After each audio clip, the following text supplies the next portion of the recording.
स्वरूप, वो बहन स्वरूप, वो गुरु स्वरूप, वो संत स्वरूप है। ये जगत का जो खेल है, ये जगत का खेल माया है और जगत का खेल है, ड्रामा है। हम जब अपनी सत्य वस्तु को जान लेंगे तो ये जगत ड्रामा हो जाता है, और जब सत्य वस्तु को जब तक हम नहीं जानते हैं तब तक ये संसार का खेल जो है वो ड्रामा हमें नहीं मालूम पड़ता। जैसे उदाहरण लीजिए, ड्रामा कब मालूम होगा? जब किसी लड़की से एक लड़का प्यार करता है, छुप छुप के मिलता है और प्यार करता है, और 4-6 साल गुजर जाते हैं तो लड़की और लड़का दोनों आपस में ऐसे मानते हैं, उसका अंतःकरण ऐसा मानता है उन दोनों का कि मैं पापी हूं, मैं अधर्मी हूं। और उसी लड़की और उसी लड़के से 4 साल 6 साल के बाद शादी कर दो, इसके बाद भी उसी तरह से रहेंगे कि नहीं? बोलो, फिर पाप रहेगा कोई? पहले पापी थे क्या? अरे बोलो ना, क्या पहले पापी थे? पहले भी पापी नहीं थे, लेकिन करें क्या? वो तो पापी बने ही। जब तुम और हो हम और हैं तो हम तुम्हें छुएंगे तो निश्चय पाप पुण्य होगा। और जब जान गए तुम और नहीं, मैं और नहीं, वहां और नहीं, वहां और नहीं, जब और कोई है ही नहीं, एक ही है, और एक ही के साथ जब कोई क्रीड़ा करता है तब उसमें पाप पुण्य की आवश्यकता, पाप पुण्य का सिद्धांत कोई लागू नहीं होता। बात समझ में आया कि नहीं? नहीं आया तो भैया तुम जानो, हम तो नहीं जानते। लेकिन फिर भी मैं ये बात कहता हूं कि जब वो लड़की और लड़का शादी कर लेते हैं, पाप पुण्य से दोनों से छूट जाते हैं, फिर भी जो फिर कर्म करेंगे, जो फिर कर्म उनसे होंगे, वो ड्रामा होंगे, लीला होंगे, खेल कहे जाएंगे, वो सत्य नहीं कहे जाएंगे। उनमें पाप पुण्य की भावना नहीं। प्रेम से बोलो सच्चिदानंद। हाँ, उनमें पाप पुण्य की भावना नहीं होती, वो दोनों ऊपर उठ जाते हैं। और हम सनातन धर्म की जो चर्चा करने चले थे तो उसमें हम ये कहना चाहते हैं कि एक पहले परमात्मा था, अंत में परमात्मा था और रहेगा, और बीच में जो कुछ दिखता है नाम रूप से रहे, वो भी वही वस्तु को अनेक नाम रूप से हम कहते हैं। यहां तक पहुंच गए? तो ये बताओ, सनातनी का भगवान जो है वो एक है। कितने? एक भगवान है। सनातनी का भगवान एक है, और वो यत्र तत्र सर्वत्र सब में समान व्याप्त है। कैसा है? सब में समान व्याप्त है। और उसी समान व्याप्त वाला जब तक जिसमें हमें भाव से अभाव से अनखाए के अलसाए के प्रतीत होता है, तब तक वह वस्तु भी हमें प्रिय और सुंदर और प्यारी लगती है। और जब वह वस्तु जो समान रूप से व्याप्त है, जब ऐसा हम जानते हैं कि अब इसमें वो नहीं रहा, तब हम उसे कहते हैं हटाओ और इसको फूंक दो, जला दो, मिटा दो, इसके चिन्ह भी मिटा दो। प्रेम से बोलो सच्चिदानंद। तो सनातनी का भगवान एक है और वो सब में है। बात समझ गए? और दुनिया के जितने मतांतर वाले लोग हैं, दुनिया में जितने मतांतर वाले अभी तक दुनिया में तुम्हें दिखाई दे रहे हैं, गुरु पीर और ये दुनिया वाले मतांतर वाले, इनके सबके भगवान एक नहीं है, सबके भगवान अनेक है और सनातनी का एक है। लेकिन मजे की बात, सारी दुनिया के लोग सनातनी को ये कहते पाए जाते हैं कि सनातनी जितना ना समझ है उतना और दुनिया में कोई भ्रमित नहीं है, क्योंकि इसके बहुत भगवान हैं। बोले कैसे कैसे भगवान? कोई केला पूछता है, कोई पीपल पूछता है, कोई तुलसी पूछता है, कोई राम, कोई श्याम, कोई हनुमान, कोई देवी, कोई देवता, कोई मजारे पूछते हैं कि नहीं? हम गुरुद्वारों को पूछते हैं कि नहीं? माने हम हर मंदिर मस्जिद में जाकर के सबको समान प्रणाम करते हैं, सबको समान पूछते हैं, सबको समान देखते हैं।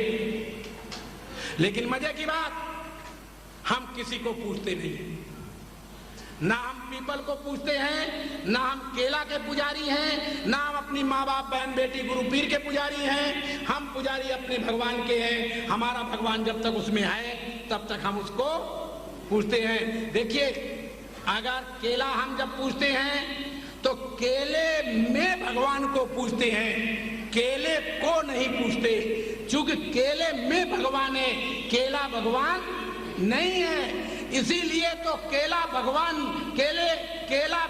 नहीं है, इसीलिए तो केला को उठा के हम खा जाते हैं और सब्जियां बना लेते हैं कि केला के पुजारी नहीं है, केले में भगवान के हम पुजारी हैं। इसी तरह पीपल के हम पुजारी नहीं हैं, पीपल की लकड़ियों को कटवा करके हम यज्ञ में स्वाहा कर देती हैं, भस्म कर देती हैं। तो हम पीपल के पुजारी नहीं हैं, हम पीपल में भगवान को जानते हैं, इसलिए पीपल को पूजते हैं, परंतु पीपल भगवान नहीं है, परंतु पीपल में भगवान है। इसी तरह हम माँ के पुजारी नहीं है, बाप के पुजारी नहीं है, माता पिता गुरु पीर संत महात्मा के पुजारी हम नहीं है। हम इनमें अपने भगवान के, जब तक उनमें भगवान दिखाई देता है, मालूम पड़ता है, तब तक हम उनके पुजारी हैं। और जब उनमें हमें भगवान ऐसा लगता है कि अब इसमें सच्ची बोलो, फिर क्या करते हैं? फिर हम उसके पूजक नहीं हैं। इसी तरह हम अल्लाह गॉड ईश्वर अवतार आत्मा परमात्मा सबके पुजारी हैं। क्यों? कि हमारा भगवान आत्मा परमात्मा ईश्वर अल्लाह गॉड राम कृष्ण ब्रह्मा विष्णु शंकर में है, लेकिन ईश्वर अल्लाह गॉड आत्मा परमात्मा भगवान नहीं है। स्त्री में भगवान है, परंतु स्त्री भगवान नहीं है। पुरुष में भगवान है, परंतु पुरुष भगवान नहीं है। इस तरह राम कृष्ण ब्रह्मा विष्णु में भगवान है, लेकिन राम कृष्ण ब्रह्मा विष्णु भगवान नहीं है। इसीलिए वो आते हैं और चले जाते हैं।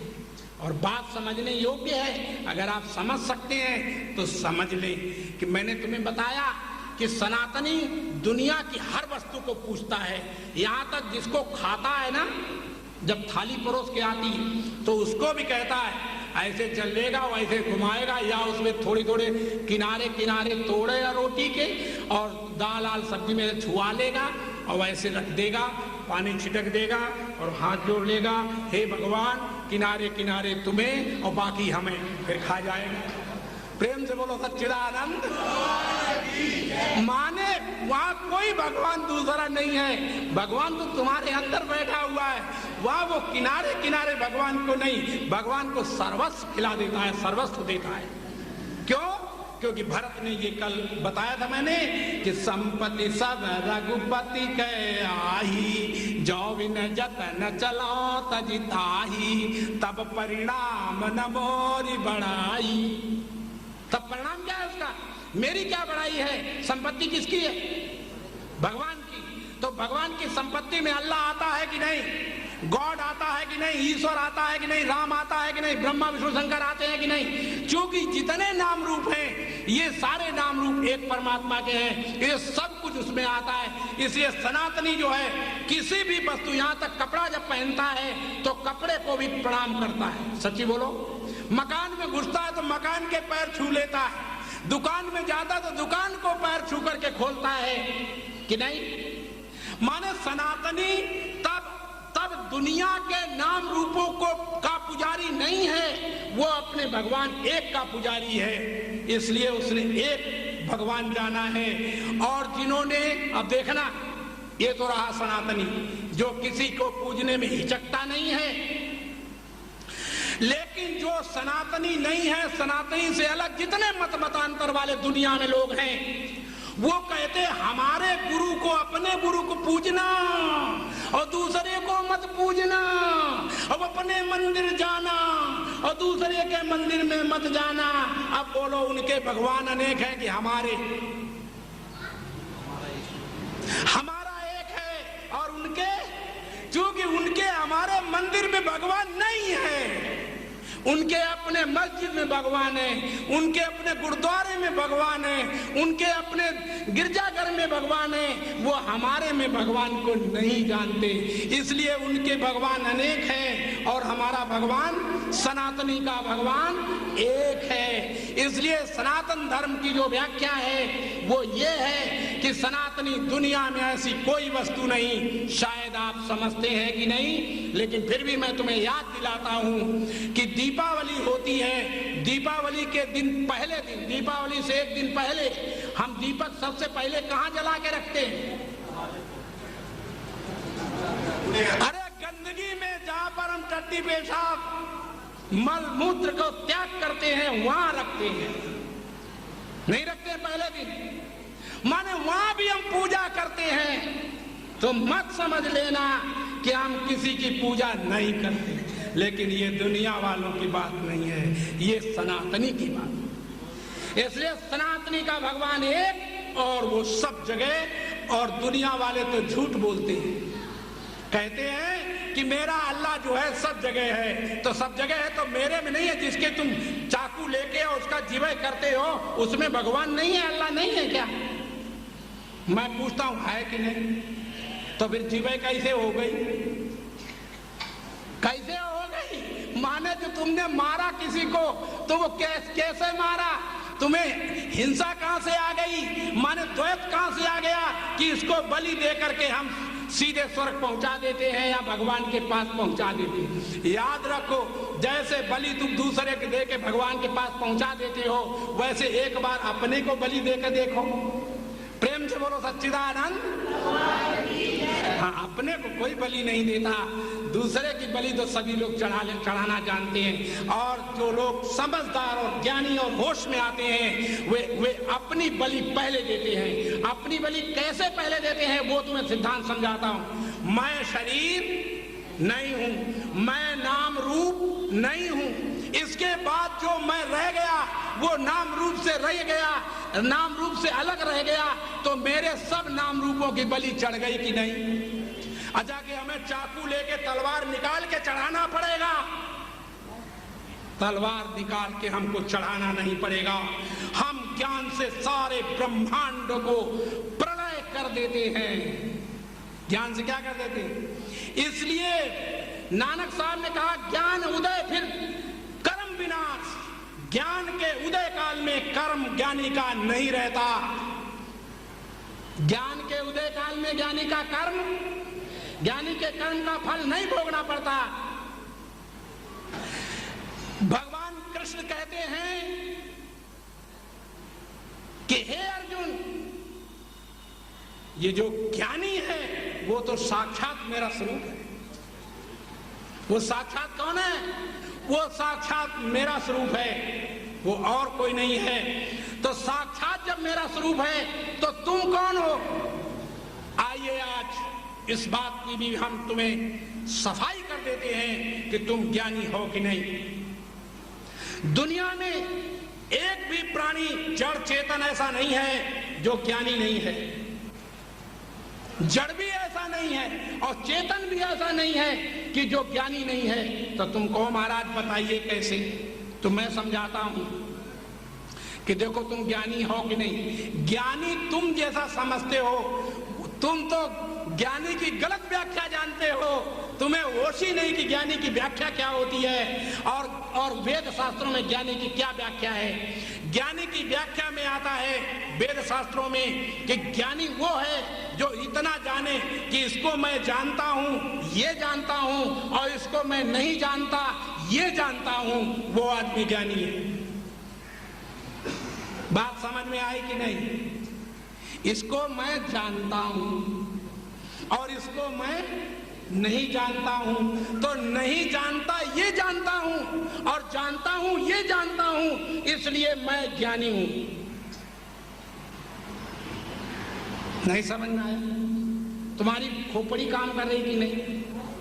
हे भगवान, तुम्हारे ऊपर कृपा करे भगवान कि तुम्हारी खोपड़ी में ये बात बैठ जाए कि मैं ज्ञान स्वरूप ज्ञानी स्वरूप ज्ञान स्वरूप हूं। और ज्ञान स्वरूप कौन है? भगवान कृष्ण है। भगवान कृष्ण ने कहा गीता में कि ज्ञानी तो साक्षात मेरा स्वरूप है। और देखिए पेड़ पौधे भी ज्ञानी हैं। तो तुमको महाराज ये तो बड़ा भारी कठिन बात हो गई, लेकिन नहीं, आप देखिए एक गमले को उठाकर, गमले में पेड़ है कि नहीं? बोलो, है। उसको उठा के एक कमरे में बंद कर दो, और जब कमरे में आप बंद कर देंगे तो जानते क्या होगा कि थोड़े ही समय में पेड़ जो है वो जो खड़ा होगा वो धीरे से ऐसे लटक जाएगा, अपना मुंह नीचे को लटका देगा कुछ समय के बाद। बोलो ये बात ठीक है कि नहीं? माने उस पेड़ को भी ये ज्ञान है कि यहाँ पर मुझे खतरा है, यहाँ पर मैं मर जाऊंगा निश्चित रूप से, तो वह उसे ये ज्ञान है, तो अपने आप को मुंह लटका लेता है। और जब उसको बाहर फिर निकाल के रख दो तो फिर वो खड़ा हो जाता है, यहाँ मुझे चैन है, मुझे आनंद है। बोलो ज्ञानी है कि नहीं? बोलो वो पेड़ ज्ञानी है कि नहीं? अरे ज्ञान है कि नहीं? तो फिर क्यों नहीं कहते कि हाँ है? इसे दुनिया में कोई भी ऐसी वस्तु नहीं, कोई भी ऐसा व्यक्ति नहीं कि जो ज्ञानी नहीं है। आप सबको जानते हैं। कितना जानना है ज्ञानी के लिए कि ये मैं जानता हूं, ये मैं नहीं जानता। जैसे मैंने कहा, क्या देखना तुम सबको जानते हो, तुम कहोगे हम नहीं जानते महाराज सबको। तो सबसे पहला जो आदमी पैदा हुआ था, बोलो तुम उसको जानते हो कि नहीं? तुमने उसको देखा है कि नहीं? नहीं देखा। और जो देखा हो तो आइए तुम्हें दिखाता हूं कि तुमने उसको सबसे पहले वाले व्यक्ति को भी जब उत्पन्न हुआ था, जब उसका प्राकट्य हुआ था, तब तुमने उसको देखा था। तो तुमको कैसे देखा था महाराज? तो हम बताते हैं ऐसे देखा था। अच्छा बताओ, वो जो पहले वाला आदमी था उसकी जो आंखें थी वो पैर के तलवे में थी। बोलो ऐसा पैदा हुआ होगा? हाँ नहीं, हाँ नहीं, माने इसका मतलब तुमने उसको देखा है कि ऐसा वो नहीं था। ये तुमने उसको देखा है, तुम उसको बद के कह सकते हो। हम कहें कि उसके नाक मुंह जीभ चर्म मन बुद्धि चित्त अहंकार आदि नहीं था, चेतन नहीं था, ज्ञान स्वरूप नहीं था, तो तुम क्या कहोगे? हाँ था, इसके माने तुमने उसको देखा है, तुम उसको जानते हो। ऐसे अच्छा तुमने बताओ राम को देखा है? हाँ, इस सिद्धांत से हम राम को हमने देखा है। राम की अम्मा के गर्भ में पहले राम नहीं था कि था? हाँ नहीं था। भाई इसके माने राम माँ के गर्भ को तुमने देखा कि खाली था, वहां राम नहीं है, उस गर्भ को तुमने देखा है। और जब राम गर्भ में आया तब तुमने जान गए कि हाँ अब राम गर्भ में। तुलसीदास ने लिखा, जा दिन ते हरि गर्भ आए, सकल लोक सुख संपत्ति छाए। जिस दिन से भगवान गर्भ में आए सारा संसार सुख संपत्ति में डूब गया था। तो बताओ तुम जानते हो कि नहीं? अच्छा हम कहते राम पैदा हुआ था, उसके नेत्र थे ही नहीं, तो तुम क्या कहोगे? हाँ महाराज थे। तो मैंने कहा कि तुमने देखा है उसको, मैं उसको जानते हो। इसलिए ऐसा दुनिया में कोई व्यक्ति नहीं जो ज्ञान स्वरूप नहीं, जो इतना तो सब जानते हैं। किसी भी व्यक्ति, किसी बच्चे से पूछो कि बेटा तुम अमुक को देखा है, तुम इनको जानते हो, तो वो कहेगा मम्मी मैं नहीं जानता। तो नहीं जानता ये जान के कह रहा है कि झूठ बोल रहा है? बिना जाने कह रहा है, जान के कह रहा है कि ये नहीं जानता हूं मम्मी, मैं इसको जानता हूं। ये बच्चा भी बता देगा। क्यों? कि हर संसार में प्राणी पदार्थ ज्ञान स्वरूप है, और ज्ञानी साक्षात भगवान कृष्ण है। ज्ञानी साक्षात भगवान ब्रह्म है। इसलिए तुलसीदास ने इस जगह लिखा, ज्ञान अखंड एक सीतावर। सीता को पति कौन है? अखंड ज्ञान स्वरूप है। वो कोई गोरा काला बच्चा उड़ा दो पैर वाला दो हाथ वाला नहीं है। ज्ञान अखंड एक सीतावर। सीता का वर कौन है? अखंड ज्ञान स्वरूप है। और वो अखंड ज्ञान स्वरूप तुम हो कि नहीं? अच्छा, अपने गुरु पीर की कसम खा के बताओ, अपने भगवान की कसम खाओ कि हम साहब अज्ञानी हैं, कह के दिखाओ। अब कहो कि हम अज्ञानी हैं। आप जो कुछ करते हैं, जो कुछ जानते हैं, जो कुछ समझते हैं, आप ज्ञान से समझते हैं। इसलिए वेद ने कहा, इसलिए ही तो वेद ने कहा था क्या, प्रज्ञानम ब्रह्म, ज्ञान स्वरूप चेतन जीव ब्रह्म में। क्या कहा था? ज्ञान स्वरूप चेतन जीव ब्रह्म है, परमात्मा है। और जो ज्ञान स्वरूप को नहीं जानता और अपने को चाची दादी बहन बेटी गुरु पीर संत महात्मा देवी देवता अवतार रामकृष्ण इत्यादि मानता है, वो आदमी दंडी है, माने उसके ऊपर दंड है और वो सबके बिना कारण बिना पूछे सबकी सेवा करे, यही उसका धर्म है। और जो अपने को ज्ञान स्वरूप जानता है उसको किसी की सेवा करने की आवश्यकता ही, फिर वो क्या है? फिर वो जो कुछ करता है, फिर वो जो कुछ करता है वो उसका ड्रामा होता है, खेल होता है, लीला होती है, वो कोई कर्म नहीं होते, वो कोई कर्म। और जब तक तुम, नानक साहब कहते हैं, जब लग कर्म कर्म है करता, तब लग गर्भ योनि में फिरता। जब तक तू अपने अपने आप को कहता है कि मैं कर्म योगी हूँ, मैं कर्म करता हूँ, मैंने ये किया है, मैंने ये किया है, मैंने ये बनाया, मैंने, तब तक तू बारंबार जन्मेगा मरेगा, जन्मेगा मरेगा। प्रेम से बोलो सच्चिदानंद। इस जन्म मरण से छूटने के लिए कौन ऐसा दुनिया में पैदा हुआ है? जरा तुम बताना, ऐसा दुनिया में कौन पैदा हुआ है कि जो दुख चाहने वाला हो? ऐसा दुनिया में कौन पैदा हुआ है कि जो सुख न चाहता हो? ऐसा दुनिया में कौन पैदा हुआ है जो चेतन और आनंद को और ज्ञान को नहीं चाहता? सब चेतन आनंद और ज्ञान को ही चाहते हैं। और चेतन स्वरूप आनंद स्वरूप ज्ञान स्वरूप परमात्मा है, और वही परमात्मा अपने नाते हमें प्रिय लग रहा है। परमात्मा के नाते परमात्मा प्रिय नहीं है, हमें अपने नाते परमात्मा प्रिय लगता है। एक दृष्टांत, और इस दृष्टांत से आप समझ जाएंगे।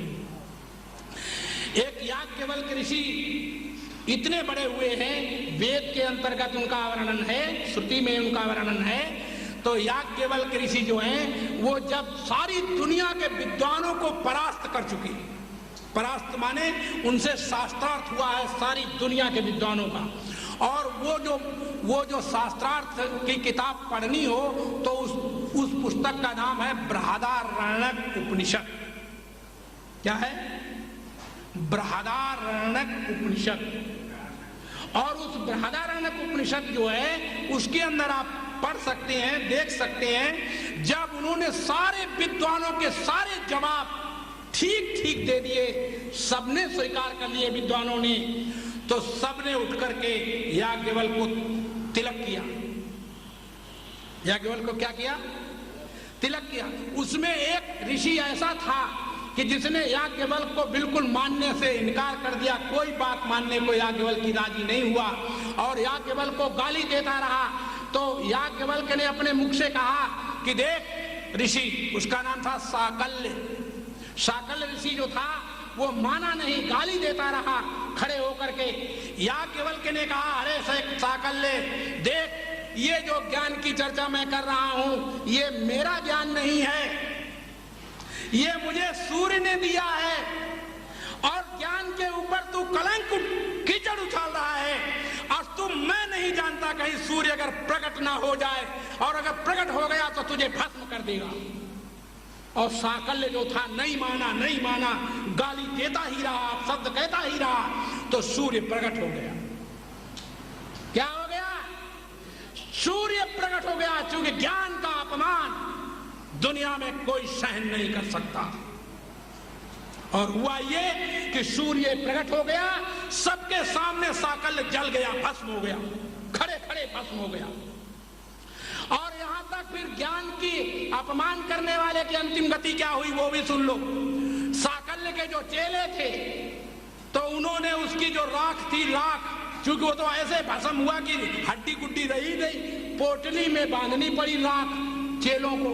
तो पोटली बांधे चेले जब लिए जा रहे थे तो रास्ते में डाकुओं ने देखा कि इसमें जरूर कोई माल है बढ़िया, तो डाकू उसको छीन ले गए, उसकी क्रिया कर्म भी नहीं होने दिया। प्रेम से बोलो सच्चिदानंद। बात समझ में आई कि नहीं?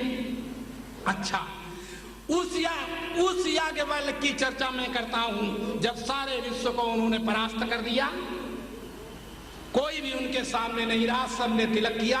इसके बाद याज्ञवल्क्य से जनक ने और याज्ञवल्क्य से नारद ने ज्ञान लिया, मन शिष्य बने, शिष्यता धारण की, ज्ञान लिया। और ज्ञान लेकर के फिर जब वो अपने घर पहुंचे तो याज्ञवल्क्य की 2 पत्नियां थीं, 2 स्त्रियां थीं। कितनी थी? एक थी कात्यायनी और एक थी मैत्रेयी। ये 2 पत्नियां थी। कात्यायनी जो थी वो भोगों को चाहने वाली थी, और जो मैत्रेयी थी वो परमार्थ को चाहने वाली थी। परमार्थ समझते? परमार्थ क्या है? परम परमार्थ। परम परमार्थ किसे कहते हैं? परम परमार्थ उसे कहते हैं जिसको सब चाहते हो, जिससे कोई भी अछूता न रहे, उसको परम परमार्थ कहते हैं। आजकल के लोगों के यहाँ देखो तुम, मुसलमान हिंदू के भगवान को नहीं चाहता, हिंदू मुसलमान के भगवान को नहीं चाहता, ईसाई हमारे भगवान को नहीं चाहते, हम उसके भगवान को नहीं चाहते। ये क्या हो रहा है? भगवान एक है कि अनेक? एक है। लेकिन कारण क्या है? सनातनी सबको चाहता है, सनातनी जो जान गया है उसको सबको नमन करता है। नमन जानते क्यों करता है? जब हम किसी को नतमस्तक होते हैं, इसका मतलब है कि मैं अपने सिर की जितनी भी बुद्धि है हमारी, हम तुमको अर्पण कर देते हैं। अब हमारी बुद्धि हमारी नहीं रही, अब जो कुछ काम होगा अब तुम्हारी बुद्धि से होगा। इसलिए श्रेष्ठ पुरुष का ही कोई नमन किया जाता है। जब हम राम को नमन करते हैं तो राम की बुद्धि धारण करते हैं, जब हम कृष्ण को नमन करते हैं तो कृष्ण की बुद्धि धारण करते हैं, जब गीता भागवत को नमन करते हैं तो गीता भागवत की बुद्धि को धारण करते हैं। बात समझ में आई कि नहीं? तो और अपनी बुद्धि को मिटा देते हैं, अपनी बुद्धि को हम नष्ट कर देते हैं। तो जब हमने तुम्हें ये बताया कि हर रूप में हम अपनी बुद्धि अपनी बलि दे करके और संसार में जब क्रिया करते हैं तो लीला ड्रामा हो जाता है। और जब अपने को हम ब्राह्मण क्षत्रिय व शूद्र जानते हैं, संत महात्मा गुरु पीर जानते हैं, तब हमारे ड्रामा नहीं, लीला नहीं होती। तभी तो गुरु लोग आजकल क्या कहते हैं? अपने चेलों से कभी भूल के दूसरे के यहाँ मत जाना। बोले दूसरे की बात मत सुनना। बोले क्यों? बोले इसलिए नहीं सुनना क्योंकि मैं पूरा बता नहीं पाता और दूसरा बता देगा तो फौरन मेरा चेला दूसरे हो जाएगा। तो मारे लालच के आदमी मरा जा रहा है। प्रेम से बोलो सच्चिदानंद। इसलिए इस लालच से, और श्रुति के अंदर ज्ञान दिया जाता है, वेद में ज्ञान दिया जाता है, केवल चेला चेली नहीं बनाया जाता। क्या दिया जाता है? ज्ञान दिया जाता है, चेला चेली नहीं बनाया जाता। और अभी मैंने कहा था याज्ञवल्क्य की बात कि याज्ञवल्क्य की 2 पत्नियां थी, तो लास्ट में जब गए याज्ञवल्क्य अपने आश्रम तो अपनी दोनों पत्नियों से बोले कि ऐ प्रिय, तुम एक काम करो कि जितनी प्रॉपर्टी है वो मेरे सामने बराबर बराबर 2 हिस्सों में बांट लो। तो पत्नियां बोली कि ऐसा क्यों करना चाहते हो? कहा मैं अब संन्यास लेना चाहता हूं। क्या बोले? अब मैं संन्यास लेना चाहता हूं। तो उन्होंने पत्नियां बोली कि महाराज ये बताओ कि तुमने सारे विश्व को जीत लिया है, तुमने सारे विश्व से टीका करा करके अपने को और टिकैत कहला रहे हो कि दुनिया में तुम्हारे समान कोई विद्वान नहीं रहा, तो फिर भी आपको अभी कुछ पाने की जरूरत रह गई है। तो याज्ञवल्क्य ने कहा हरि पत्नियों सच बताता हूं तुम्हें। बोले बोलो। बोले अभी एक चीज बकाया रह गई है। बोले क्या?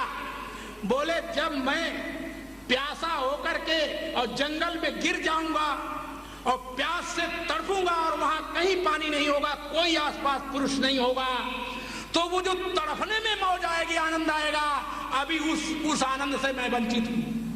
प्रेम से बोलो सच्चिदानंद। मैं उस आनंद को भी देखना चाहता हूँ कि जिसमें मेरे छोटे छोटे टुकड़े किए जाएं और मैं प्यासा भूखा पड़ा हुआ बेचैन हूँ और तड़प रहा हूँ, उस समय कुत्ते आए, जानवर आए और मेरे मांस को नोच नोच करके खा रहे हों, और उस नोचने में जो मुझे आनंद आएगा, अभी मैं उस आनंद को नहीं जानता, इसलिए संन्यास में उसको जानूंगा। बात समझ में आएगी? मनुष्य आनंद को लेना चाहता हूं। तो जो कात्यायनी थी, भोगों को चाहने वाली पत्नी थी, उसकी कहानी बताता हूं। उसने तुरंत कहा कि दोनों भाग बांट दीजिए, पहले भाग मैं लूंगी। क्या बोली? पहला भाग मैं लूंगी, मैं दोनों में छाटूंगी, इसके बाद दूसरे को मिलेगा। लेकिन दूसरी पत्नी जो परमार्थ को चाहने वाली थी, वो खड़ी होकर बोली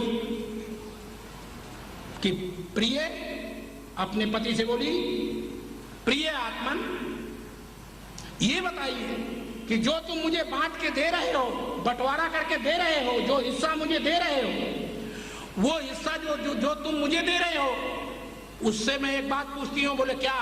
कि जो तुम इसको सबको त्याग के और जंगल में जाकर और उस तड़फ में आनंद लोगे, जो तुम्हें उस वहां आनंद मिलेगा, वो आनंद बांटी हुई तुम्हारी जो चीज है उससे मुझे मिलेगा कि नहीं? क्या पूछ दिया? ये बताओ कि जो तुम मुझे, जिसको तुम छोड़ के जा रहे हो जंगल में, और तुम्हें वो चीज मिलेगी, जो चीज मिलेगी ये तो मुझे मालूम नहीं, लेकिन ये बताओ जो बांट के दे रहे हो तुम मुझे, उससे वही चीज तुम्हारी वाली वहां जो जंगल में मिलेगी संन्यास लेने के बाद, वो हमें इन वस्तुओं व्यक्तियों से मिलेगी कि नहीं? याज्ञवल्क्य कहते हैं, हरि मैत्रेयी कभी पद पदार्थ से परमार्थ की सिद्धि नहीं होती। पद पदार्थ अपने लिए चाहिए, पद पदार्थों को नहीं चाहिए।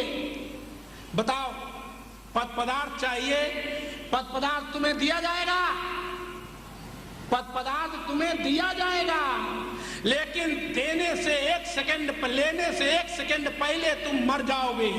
बोलो चाहिए? हाँ, खाए ले लो, जो चीज मांगो, पति मांगो, पुत्र मांगो, धन मांगो, राम मांगो, श्याम मांगो, अल्लाह मांगो, गॉड मांगो, ईश्वर मांगो, आत्मा मांगो, कुछ मांगो, मिलने से एक सेकंड पहले तुम मर जाओगे। चाहिए? नहीं चाहिए। इसलिए याज्ञवल्क्य कहते हैं, हरि मैत्रेयी, राम के लिए राम प्यारे नहीं है, राम अपने लिए प्यारे हैं।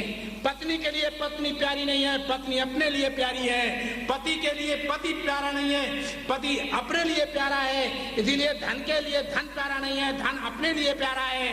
हर वस्तु अपने लिए प्यारी होती है, किसी वस्तु व्यक्ति के लिए कोई भी वस्तु प्यारी नहीं होती, नहीं होती, नहीं होती। याज्ञवल्क्य ने कहा, हरि मैत्रेयी, उस परम पद को, उस आनंद को जो सन्यास में मिलता है, वो परम परमार्थ है। जब हमको नोच नोच करके कुत्ते खाएंगे, जानवर खाएंगे, उसमें जो पीड़ा होगी, उस पीड़ा में जो आनंद होगा, उस आनंद का आनंद तो मुझे ले ही लेना चाहिए, क्योंकि ये मनुष्य जन्म में ही मिल सकता है और किसी जन्म में। जानवर पशु पक्षी भी नोच नोच खाए जाते हैं, लेकिन उनको उस आनंद का बोध नहीं होता, परंतु आप मनुष्य हैं, आपको ये बोध होता है। इसलिए आपको संन्यास लेने का अधिकार है, पशु पक्षियों को संन्यास लेने का अधिकार नहीं है। प्रेम से बोलो सच्चिदानंद।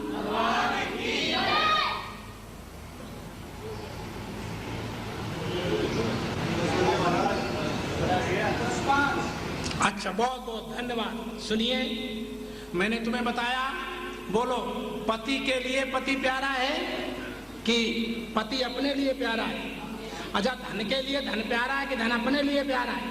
धन तुम्हें जितना बताओ उतना दे दें, लेकिन खर्च करने को नहीं मिलेगा। बोलो चाहिए? हाँ, नहीं चाहिए, नहीं चाहिए। इस तरह से दुनिया की कोई वस्तु नहीं चाहिए। तुम्हें तुम्हारा चाहिए, और तुम्हें जो तुम्हारा चाहिए उसको तुम अगर जान गए, पा गए तो मौज आ गई, और अगर नहीं पा पाए इस जीवन में तो तुम अज्ञान में मर जाओगे। कोई तुम्हें बचाने वाला दुनिया में गुरु पीर संत महात्मा नहीं होगा। राम ने अपनी अम्मा अपने बाप को नहीं बचा पाया, कृष्ण ने अपने अम्मा और बाप को नहीं बचा पाया, और ये गुरु पीर जितने दुनिया में हैं इन्होंने अपनी अम्मा बाप को नहीं बचा पाया, और तुम्हें कैसे बचा लेंगे जरा ये बताइए। प्रेम से बोलो सच्चिदानंद। इसलिए याद रखना, किसी के ऊपर निर्भर होना, अगर निर्भर होना है तो अगर राम तुम्हें दिखाई देता है, राम प्रिय है, तो राम ही राम देखना, जैसे कि तुलसीदास ने देखा था। तुलसीदास जब वृंदावन में गए, कहाँ गए, मथुरा गए, तो वहां क्या देखा कि एक मंदिर में उन्होंने देखा कि कृष्ण की मूर्ति खड़ी थी। तो तुलसीदास को देखते थे, राम के अतिरिक्त किसी को देखना नहीं चाहते थे। वो कहते थे सिया राम में सब जग जानी, जब सारा सिया राम है तो यहाँ कृष्ण कैसे ये हो सकता है, हम नहीं प्रणाम करेंगे। और जब उन्होंने कहा मैं प्रणाम नहीं करूंगा, तुलसीदास क्या बोले, क्या छवि वर्णो आपकी भले बने हो नाथ, तुलसी मस्तक तब नवै जब धनुष बाण हो हाथ। क्या हो, क्योंकि धनुष बाण वाला जो होगा तो राम होगा, और बंसी वाला होगा तो कृष्ण होगा। इसलिए हम राम को देखते हैं, इसलिए उनकी दृष्टि में सब राम ही राम थे और कोई दूसरा। तुम्हारी दृष्टि में अगर सब एक ही वस्तु हो तो कल्याण हो जाएगा। अगर दो वस्तुएं दिमाग में आ गई, पत्नी और है, पति और है, राम और है, कृष्ण और है, ब्रह्मा और है, विष्णु और है, तो तुम्हारा कल्याण होने वाला नहीं है।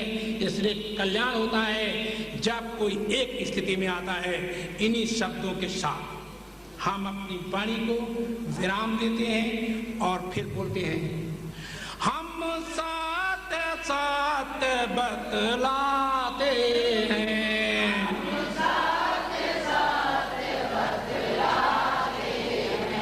मानो ना मानो तुम जानो,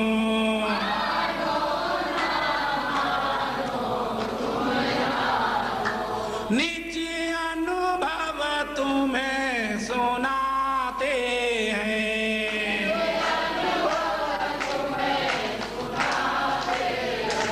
मानो ना मानो तुम जानो,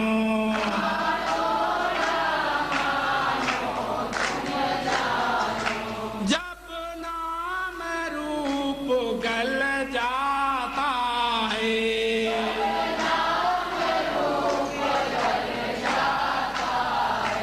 तब अहंकार मिट जाता है,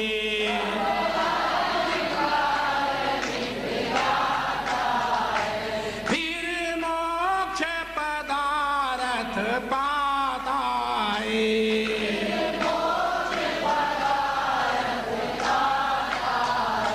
मानो ना मानो तुम जानो,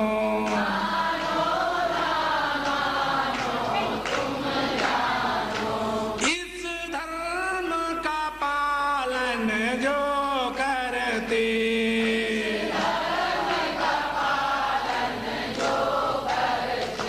भगवान उन्हें निज बल देते,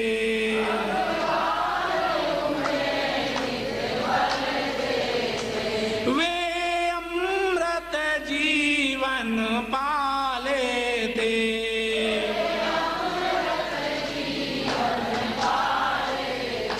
मानो ना मानो तुम जानो,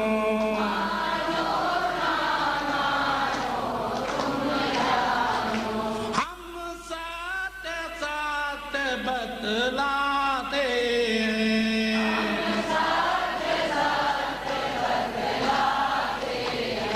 मानो ना मानो तुम जानो,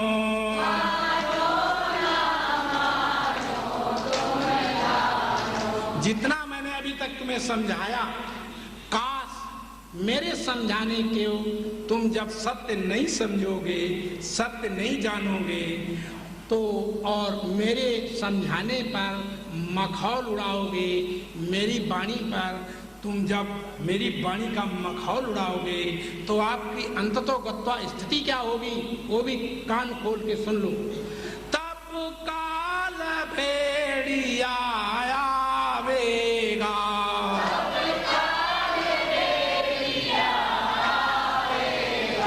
तेरा कान पकड़ ले जावेगा,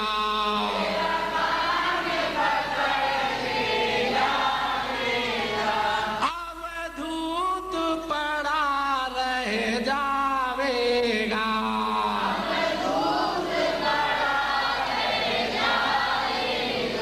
मानो ना मानो तुम जानो,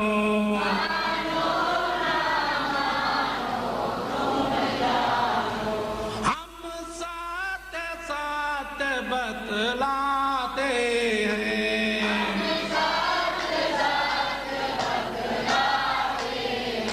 मानो ना मानो तुम जानो,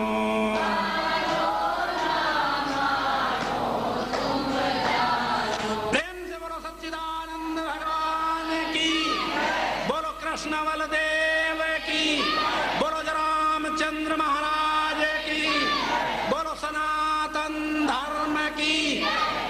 आप हाथ जोड़ो और वेद मंत्र बोलो, इसके बाद सूचना सुन लेना। सर्वे भवन्तु सुखिना, सर्वे सन्तु निरामया, सर्वे भद्राणि पश्यन्तु, मा कश्चित् दुःख भाग् भवेत्। हे परम पिता परमात्मा, सब सुखी हो, दुखों से आजाद हो, यही हमारी सद्भावना है।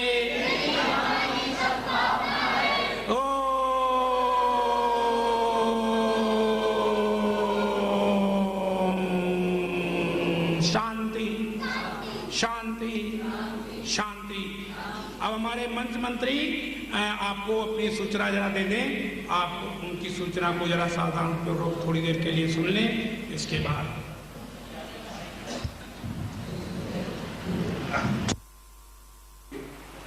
जो हमारी कक्षा होगी उसका समय मैं फिर बता देना चाहता हूँ। हमारे पड़ोस में ही आपने देखा कि यहाँ पर भगवान कृष्ण की लीला का विमोचन हो रहा है धर्मशाला से बाहर, तो उनके पदाधिकारियों से बातचीत होने के बाद हम इस निष्कर्ष पर पहुँचे हैं कि हम अपना समय जो हमने पहले घोषित किया हुआ था 7:30 बजे का, उसमें परिवर्तन करके आपसे हम सब सहयोग चाहेंगे कि हम यहाँ पर धर्मशाला में शाम को 7 बजे पहुँचेंगे निश्चित तौर पर, और 7 से 8:30 तक का यह कार्यक्रम होगा। हो सकता है 9:45 हो जाए, लेकिन सभी भक्तजन, सब रहने वाले 7 बजे यहाँ पर जरूर पहुँचें और आनंद लें।